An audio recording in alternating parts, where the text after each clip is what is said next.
ብፁዕ አቡነ በርናባስ በእግረኛው ሚዲያ ምላሽ ሰጡ። በርካታ ተቃውሞዎች የሚቀርቡባቸው ብፁዕ አቡነ በርናባስ ከሰሞኑ እጅግ ሲያነጋግሩ እንደነበር ይታወቃል። አቡነ ገብርኤልን ተከትሎ የተለያዩ መረጃዎች እየወጡባቸው ከሚገኙ ጳጳሳት መካከል ብፁዕ አቡነ በርናባስ ይገኙበታል። ታዲያ አሁን በእግረኛው ሚዲያ በቀረበላቸው ጥያቄ የሰጡት ምላሽም በተለያዩ ማህበራዊ ትስስር ገጾች ላይ እየተዘዋወረ በርካቶችም እየተቀባበሉት እየተነጋገሩ በትም ይገኛሉ። ብፁዕ አቡነ በርናባስ ከሰሞኑ ማስተባበያ በሚመስል ሁኔታ እግረኛው ሚዲያ ላይ ቀርበው መልስ መስጠታቸው በስፋት እያነጋገረ ያለ ሲሆን ብፁዕ አቡነ በርናባስ በተለይ ኢየሱስ ክርስቶስ አማላጅ ነው፣ የቅዱሳት ምልጃ አያስፈልግም፣ ከነገረ መላእክት ጋር በተገናኘም የተለያዩ አስተምሮችም በተለያዩ ጉባኤያትና ቤተክርስቲያናት ማስተማራቸው በይበልጥ ደግሞ ከሰሞኑ እየወጡ ባሉ ተንቀሳቃሽ ምስሎችም እየተረጋገጠ ይገኛል። ብፁዕ አቡነ በርናባስ ሌላው የሚታወቁበት ጉዳይ ደግሞ የአህያ ስጋ ይበላል አይበላም በሚል መናገራቸውን ተከትሎ በበርካቶች ዘንድ አነጋጋሪ በመሆናቸውም ይታወቃሉ። እናም አሁን ላይ አነጋጋሪነታቸውን ተከትሎ በእግረኛው ሚዲያ ላይ ከክርስቶስ ምልጃ ጋር በተገናኘ የሰጡት መልስንም በዝርዝር እንመለከታለን። ሰላም ጤና ይስጥልን። በመላው ክፍለ ዓለማት የምትገኙ ውድ ኦርቶዶክሳውያን በዚህ ቻናል ላይ የተለያዩ ኦርቶዶክሳዊ ወቅታዊ መረጃዎችን በየዕለቱ የምናደርሳችሁ ይሆናል። ታዲያ እናንተም ለቻናላችን አዲስ ከሆናችሁ ቻናላችንን ሰብስክራይብ በማድረግ ቤተሰብ እንድትሆኑን፣ በተጨማሪም ቪዲዮአችንን ከወደዳችሁ ላይክና ሼር እንድታደርጉልን በአክብሮት የጠየቅን ወደ መረጃዎቹ እናመራለን። ከሰሞኑ አነጋጋሪ የሆኑት ብፁዕ አቡነ በርናባስ በእግረኛው ሚዲያ በተደረገላቸው ቃለ መጠይቅ ምን አሉ?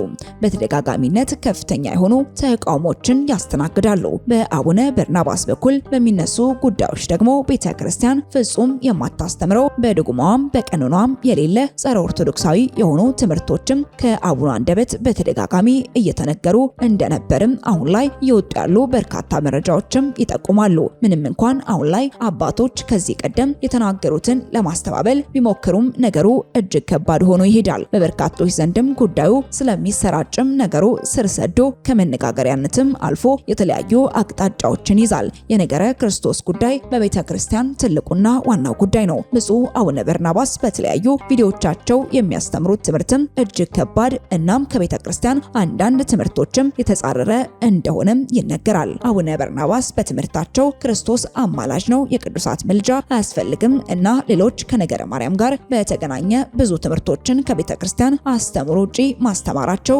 በስፋት እየተነገረ ይገኛል። የሰሞኑ ጉዳይም የተነሳው ብፁዕ አቡነ ገብርኤል ማርያም ቤዛ አትባልም ማለታቸውን ተከትሎ ነው። ብፁዕ አቡነ ገብርኤል ከተለያዩ ግለሰቦችና ቡድኖችም በዚህ ትምህርታቸው ከፍተኛ ድጋፍን ሲያገኙም እየታዩ የሚገኝ ሲሆን በርካታ ኦርቶዶክሳውያንም በዚህ ጉዳይ እጅግ አዝነው የተለያዩ መልእክቶችንም ሲያጋሩላቸው ቆይተዋል። አቡነ በርናባስ ከዚህ ቀደም በእግረኛ ሚዲያ ላይ ቀርበው ትንታኔ መስጠታቸው ይታወሳል። የአህያ ስጋ ይበላል አይበላም የሚለውም እጅግ አነጋጋሪ እንደነበረ አይዘነጋም። እናም በጊዜው አንድ ተቀርጾ ያልተለቀቀ ቪዲዮም ነበር። እሱም ኢየሱስ ክርስቶስ አማላጅ ወይስ ደግሞ ፈራጅ የሚል ጥያቄ ቀርቦላቸው የመለሱት መልስ በወቅቱ ላለማሰማት በማሰብ ነገሩም እንዳይቀጣጠልና ጸጥ እንዲል አቆየውት ይላል የእግረኛው ሚዲያ አቅራቢና አዘጋጅ ተክለ ሃይማኖት። እናም ነገሩ አሁን ላይ አነጋጋሪ ሆኗል። ይህንን ተከትሎ በርካቶችም በዚህ ጉዳይ ላይ ሀሳባቸውን እየሰጡ ይገኛሉ። ኢየሱስ ክርስቶስን በተመለከተ አቡነ በርናባስ ከቤተ ክርስቲያን የተጻረረ ትምህርትን ማስተማራቸውን ተከትሎና የአቡነ ገብርኤል ቪዲዮ መውጣቱን ተከትሎ በርካታ አባቶችም ከዚህ በፊት የተናገሯቸው አንዳንድ ቪዲዮዎችም በተለያዩ ማህበራዊ ትስስር ገጾች ላይ በስፋት የተጋሩ ይገኛሉ። በዚህም በርካቶች የተነጋገሩበትና የተለያዩ የክርክር አጀንዳዎችንም እያነሱም ይገኛሉ። ከቤተ ክርስቲያን አስተምሮ ውጪ የሚያስተምሩ አባቶችም እንዲገመገሙ የሚያደርግም የሲኖዶስ ውሳኔ ከሰሞኑ መተላለፉ የሚዘነጋም አይደለም። መጥራት ካለበትም ሁሉም ይጥራ የሚሉ በርካቶችም እየተደመጡ ይገኛሉ። የኢትዮጵያ ኦርቶዶክስ ተዋሕዶ ቤተ ክርስቲያን በታላቁ መጽሐፍ ቅዱስም ይህን መሰረት ባደረጉ የቀደምት አበው ትምህርት በዋልድባ መጽሐፍት ላይ መሰረቷን አድርጋ ለሺህ ዓመታትም ቆይታ እዚህም ደርሳለች። በእነዚህ የሺህ ዓመታት ጉዞዋ ከውስጥም ከውጭም በሚነሱ ወገኖችም ተፈትናለች። የሚልቀው ግን የውስጥ ፈተናዋ ነበር። ከውስጥ የሚነሱ አስተምሯን እየለወጡ ስርዓቷን እየበረዙ ምዕመኗን ግራ ያጋባሉ። አስተምሯ ላይ እየጨመሩ ለሚቃወሟት የትችት በርም ይከፍታሉ። ቅዱስ ሲኖዶስ ከሰሞኑ በብፁዕ አቡነ ገብርኤልና በብፁዕ አቡነ በርናባስ የስተት ትምህርት ላይ የያዘው አቋም አስደሳች ነው። ቤተክርስቲያን የማታስተምረውን እናም የማትለውን እያሉ የቤተክርስቲያን አባት ነን ማለት አስነዋሪ አስተማሪ ነው። በዚሁ ታዲያ ቅዱስ ሲኖዶስ እነዚህ የቤተ ክርስቲያን ትምህርት የማይለውን ያሉ አባቶች ላይ የያዘውን አይነት አቋም በቀሲስ ዶክተር ዘበነ ላይ መያዝ አለበትም ባይ ነኝ። ቀሲስ ዶክተር ዘበነ ምንም እንኳን የቤተ ክርስቲያኒቱ ዶግማና ቀኖና የጣሰ ትምህርት ባያስተላልፉም ቤተ ክርስቲያን የማታውቃቸውን ተረቶችም የቤተ ክርስቲያን ትምህርቶች በማስመሰል በድፍረት እያሰራጩ ሌሎች በቤተ ክርስቲያናችን ላይ እንዲሳለቁም አድርጓል። ታዲያ በዚህም ጉዳይ ላይ እኚህና ሌሎች አካላትም የቤተ ክርስቲያንን ዶግማና ቀኖና የጣሰን ትምህርትም በሚያስተላልፉ አካላት ላይ እርምጃ ሊወሰድ ይገባል የሚሉ በርካታ አስተያየቶችም ከተለያዩ የቤተ ክርስቲያኒቷ ምዕመናንና ካህናት እየተሰጡም ይገኛሉ።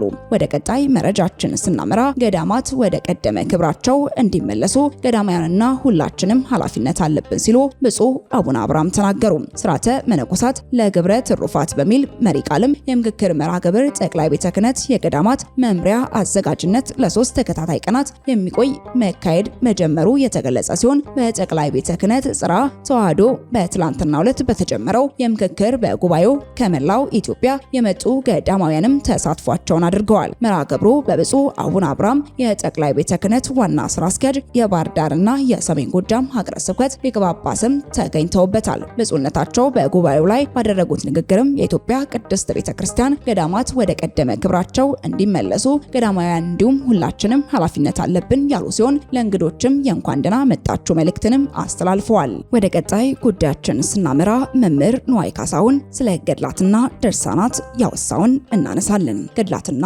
ድርሳናት ክርስቶስን መስለው የተጋደሉ ቅዱሳን ሕይወት ታሪክ ያደረጉትን ተጋድሎና እግዚአብሔር በቅዱሳኑ ያደረገው ታምር የሚናገር መጽሐፍ ወይም ደግሞ ድርሰት ነው። ክርስትና ሕይወት ነው። ሕይወት ያለው ነገር ደግሞ እድገት አለው፣ ሕያው ነው፣ ፍሬ ያለው፣ ቆሞ የቀረ የደረቀ ሕይወት የሌለው አይደለም። መጽሐፍ ቅዱስ በራሱ ገድል ነው፣ ድርሳን ነው፣ የታምራት መጽሐፍ ነው። ሁሉም ይዞታል። ገድልና ድርሳናት ታምር የቤተ ክርስቲያን ሕይወት ምስክርነት ነው። እግዚአብሔር ቀድሞን ይሰራል፣ ወልድም ይሰራል፣ እርሱ እንደሰራ የሚያስመስሉትም ይሰራሉ። ኢየሱስ ግን አባቴ እስከዛሬ ይሰራል፣ እኔም ደግሞ ሰራለሁ ብሎም መለሰላቸው የሚለውን የመጽሐፍ ቅዱስ ቃልም በማጣቀስ እውነት እላችኋለሁ በእኔ የሚያምን እኔ የማደርገውን ስራ እርሱ ደግሞ ያደርጋል፣ ከዚህም የሚበልጥን ያደርጋል።